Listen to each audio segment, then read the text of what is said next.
de considerarse como una broma, como algo que sucedió de manera no planeada. Creo que esto pudo terminar en un homicidio. Y afortunadamente el joven se encuentra bien, pasó por una hospitalización, que eso habla de la gravedad de esto. Pudo haber sido una sustancia que acabó con su vida. Afortunadamente no fue así, pero esto nos habla de lo que está sucediendo en los planteles, en las familias, y que no estamos abordando lo suficiente. En este tema, pues se deja claro que hay situaciones de violencia o de abuso que están teniendo lugar en las escuelas, y que esto definitivamente debe tener consecuencias ejemplares para los alumnos. Debe tener consecuencias ejemplares. En este caso, pues expulsaron a dos jóvenes. ¿Qué más sería la expulsión? Además de todo esto, a las autoridades educativas, yo creo que en general, no específicamente hablando de este plantel, veo que es necesario, Marcelo, tener diagnósticos actualizados de lo que está sucediendo en las escuelas. Definitivamente sí tenemos que fortalecer los contenidos de prevención y convivencia escolar, pero tener un contexto de qué está sucediendo en cada salón de clases, porque no es posible que jóvenes consideren esto como un acto insignificante o no serio. Esto pudo acabar con la vida de un joven y deberíamos de darle esa seriedad.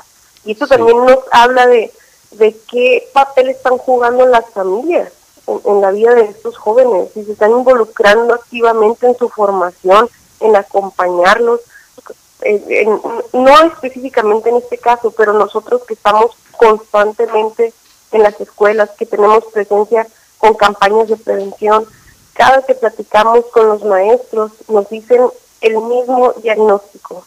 Los padres están muy ausentes, están ajenos a lo que están viviendo sus hijos, y a través de redes sociales van cambiando los contenidos y hay nuevas tendencias y nuevas bromas, entre comillas, y esto definitivamente está teniendo repercusiones en el comportamiento de sus hijos.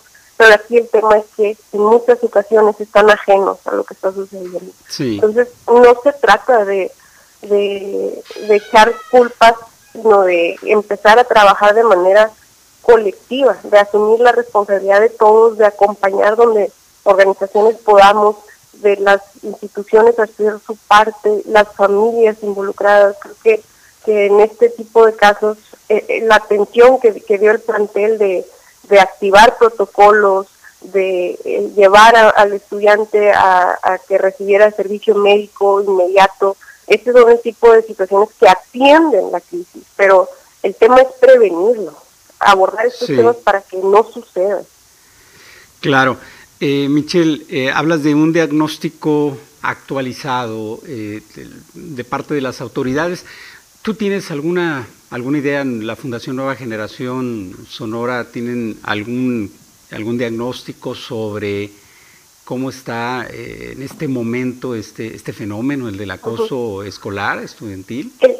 Fíjate, Marcelo, el tema de bullying escolar ya lo hemos abordado anteriormente.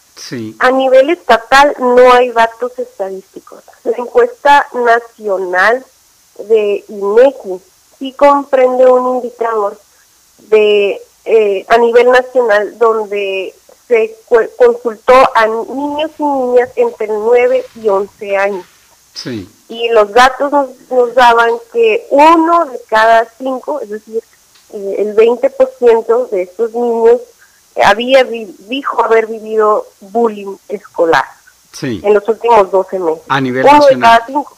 Entonces tenemos un dato nacional, pero siempre insistimos en esto. Nos hacen falta datos desagregados que nos permitan tener no solo un contexto estatal, a nivel municipal, porque estamos ajenos a este gran problema que las familias lo reconocen, las escuelas lo señalan como uno de sus mayores temas de salud mental, de bullying escolar, pero el tema es que no vemos esfuerzos institucionales que atiendan directamente a partir de un diagnóstico. Necesitamos tener estos datos para poder abordarlos, para poder desarrollar estrategias focalizadas que permitan intervenir de una manera eficiente en este problema. Pero definitivamente el bullying escolar es una tarea pendiente de parte de las instituciones y como sociedad. Me da la impresión, Michelle, de que lo hemos normalizado, que exista esta situación en las escuelas. El tema es lo grave, que lo hemos normalizado, sí, pero cada vez vemos estos casos más graves de violencia, sí. y van en aumento. El tema es que son casos y resultan al día siguiente o a los días, pasan después de la agenda de medios y quedan olvidados. Pero el tema es que se están registrando casos de violencia en adolescentes y en niños. Y definitivamente creo que, en mi opinión y desde Fundación Nueva Generación Sonora, el bullying escolar se está tomando en cuenta con esfuerzos sueltos. Necesitamos ese diagnóstico puntual para que tanto los docentes como familias y organizaciones podamos apoyar a todo el sistema educativo, y todo esto va encaminado a fortalecer los valores, el acompañamiento de las familias, ese compromiso institucional, y seamos todos en conjunto quienes estemos velando por la seguridad y el desarrollo de las niñas, niños y adolescentes. Sí. Y este caso del que estamos hablando, pues fue en un CONALEP, es decir, un plantel bachillerato, donde yo hubiera pensado, o pensábamos que pues ya estaban los jóvenes un poco más conscientes, pero maduros. Sí, un poco, ¿verdad? Un poco más maduros, pero mira, y que es en secundaria lo más fuerte del acoso, del bullying, que sería en nivel secundaria, ¿no? Lamentablemente este caso, este grave ejemplo debe servir para aprovechar la situación y llevar una campaña de prevención, fortalecer la intervención específicamente en este plantel. Yo me aseguraría de que todos tuvieran pláticas cada salón sobre estas situaciones, facilitar los mecanismos de denuncia. Los jóvenes deben de saber que hay protocolos, a dónde se deben de acercar si están viviendo una situación de violencia, de bullying escolar, este tipo de bromas, con quiénes las pueden hacer saber en sus planteles, con qué maestro, con qué director. Estos mecanismos deben de ser facilitados, ¿no? Para los jóvenes, deben de contar con esta información, porque a partir de todo esto es donde se empiezan a identificar quiénes están perpetuando la violencia y quiénes son los afectados, de manera integral abordar esta problemática. Sí, de manera integral, porque luego nos dicen las autoridades, y también nos da la impresión de que con ese objetivo de liberar un poco de carga, de no llevar la autoridad de cargar con todo esto, es cuando lo atribuye a la familia, ¿verdad? A ver, ¿qué nos dice? Nos sale con ese discurso de las casas que están haciendo las familias, los papás que están haciendo, eso viene desde casa también, luego viene todo esto, ¿verdad? ¿Tú cómo la ves? ¿Qué opinas de eso?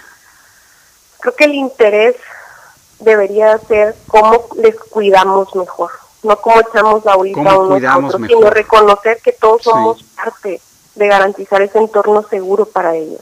Y esto implica hacer nuestra parte, cumplir con nuestra responsabilidad. Si somos docentes, si somos educadores, directores de un plantel, lo que nos corresponde es actuar en beneficio de estos jóvenes, llevando estos contenidos de prevención, teniendo estas conversaciones y facilitando estos mecanismos con el único interés de ver por su bienestar. Y tanto las instituciones como las familias. Nosotros decimos, cuando platicamos con padres, no olvidemos el papel que tienen en la vida de sus hijos, porque por mucho tiempo se ha abandonado, y muestra de ello es la estadística que tenemos, donde los niños pasan cerca de 7 horas al día en dispositivos. Están hablando de una ausencia de autoridad de padres, de formación, de involucrarse en la vida de sus hijos, de que no todo el tiempo es un niño pegado en el teléfono, sino de esa convivencia familiar tan necesaria, porque ahí es donde se forman esos valores, ese criterio, esa conciencia de un buen comportamiento. Así es. Bueno, Michelle, te agradecemos mucho, como siempre, que nos hayas permitido escuchar tu opinión, tu panorama sobre este tema. En esta ocasión el el acoso escolar, el bullying, la violencia, pues, en los planteles educativos. Gracias. Gracias, Marcelo. Deseamos muy pronta recuperación a este estudiante afectado, sí. y les enviamos un saludo desde Fundación Nueva Generación Sonora. Gracias, hasta luego. Son las 7 de la mañana con 50 minutos. Permítanos un momento, vamos a un breve corte y ya regresamos a Expreso 24/7. Un corte rápido, porque la noticia sigue en movimiento. Estás en Expreso 24/7.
Expreso 24/7. Noticias que se mueven contigo. Continuamos.